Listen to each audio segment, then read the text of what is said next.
வணக்கம் மக்களே. இன்னைக்கு பாத்தீங்கன்னா நம்ம விஜய் சேதுபதி பாத்தீங்கன்னா ஒரு 3 ரோஸ்ட் பண்ண போறாரு. அது எப்படி பாத்தீங்கன்னா ரொம்பவே வேற லெவல்ல பண்ண போறாருன்னு தான் சொல்றாங்க.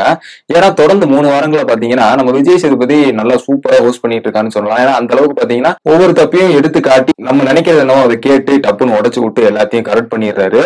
ஆனா இந்த தடவை சம ரோஸ்ட் பண்ற மாதிரி தகவல் வந்திருக்கு. கண்டிப்பா ரோஸ்ட் நடந்துகிட்டு இருக்கு. 3 ப்ரோமோலையும் பார்த்திருப்போம். அது மட்டும் இல்லாம நீங்க ரோஸ்ட் பண்றதெல்லாம் சரி, மறக்காம வார்னிங் கொடுங்க, அதே நல்லா இருக்கும் அப்படித்தான் நினைக்கிறேன். எல்லாரும் அதை எதிர்பார்க்கறாங்க.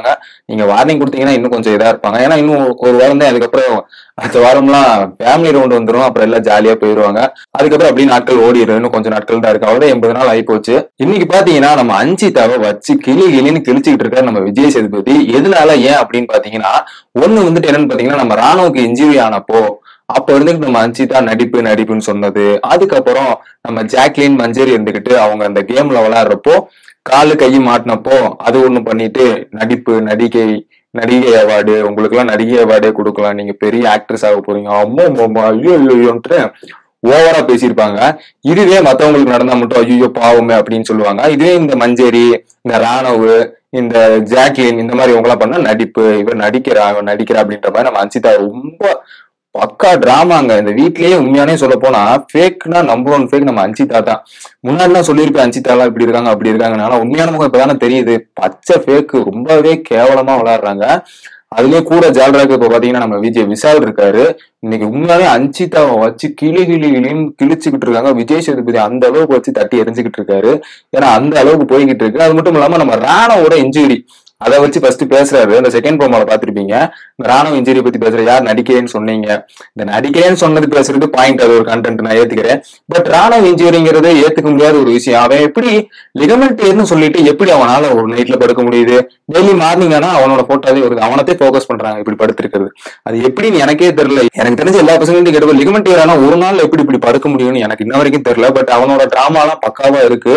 ஆனா என்ன பிக் பாஸ் அனௌன்ஸ் பண்றாங்க, அது என்னன்னு தெரியல. பட் சேதுபதி கேட்கறது கரெக்ட் தான். ஏன்னா நடிப்பு, ஏன்னா ஒருத்தர் நம்மளுக்கு எதிரியாவே இருந்தாலுமே அவன் கீழே விழுந்து தூக்கி விடத்தானுங்க தோணும். ஆனா இவங்க என்ன பண்றாங்கன்னா மனசாட்சி கட்ட மண்ணாங்கட்டி மாதிரி அப்படியே விட்டு போட்டு நடிப்பு, இவன் நடிக்கிறேன், இவன் கேமுக்காக ஒண்ணு பண்றேன், இவன் ஒரு கிரியேட் பண்றேன், இவன் ஒண்ணு டிராமா பண்றேன், வெளியே தெரியறதுக்காக நிறைய பண்றேன்.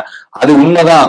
ஏன்னா ராணுவ எதுக்கு உள்ள வந்திருக்கான்னு தெரியுங்களா? அவனை சொல்லியே தாட்டி விட்டுருக்காங்க. நீ ஒண்ணு பண்ணணும், ஏதோ ஒன்று பண்ணுன்னு சொல்லி தாட்டி விட்டாங்க போல. நான் இது பண்ணணும், நான் வெளியே தெரியணும், கண்டென்ட் அப்படி தெரியணும், நான் இப்படி தெரியணும், நான் தனியா தெரியணும், நான் யாரையும் குரூப்பிசமா இருக்கக்கூடாது. அந்த மாதிரி அவனா ஒண்ணு யோசிச்சு கேமே விளையாட தெரியாத நான் தெரியணுன்ற மாதிரி ஒரு மாதிரி கிறுக்குத்தனமா பண்ணிக்கிட்டு இருக்கான். பட் விஜய் சேதுபதி சார் கேட்கறதெல்லாம் கரெக்ட் தான். என்ன அவனுக்கு இன்னும் கொஞ்சம் ஆதரவை ஏத்தி விடுறாருன்னு சொல்லலாம். ஏன்னா அந்த அளவுக்கு ஏத்தி விட்டாங்க அவனுக்கு ஆதரவு. பட் அவன் ஓவர் நடிப்புங்க, ரொம்ப டிராமாட்டிக்கா போயிட்டு இருக்கு. ஆனா இன்னுமே என்னால நம்ப முடியலைங்க அந்த அடிபட்டது. ஏன்னா உண்மையாலே அடிபட்டுல ரொம்ப பாவப்பட்டு பயந்தானா இப்ப ரொம்பவே என்னடா இப்படின்ற மாதிரி போய்கிட்டு இருக்கு.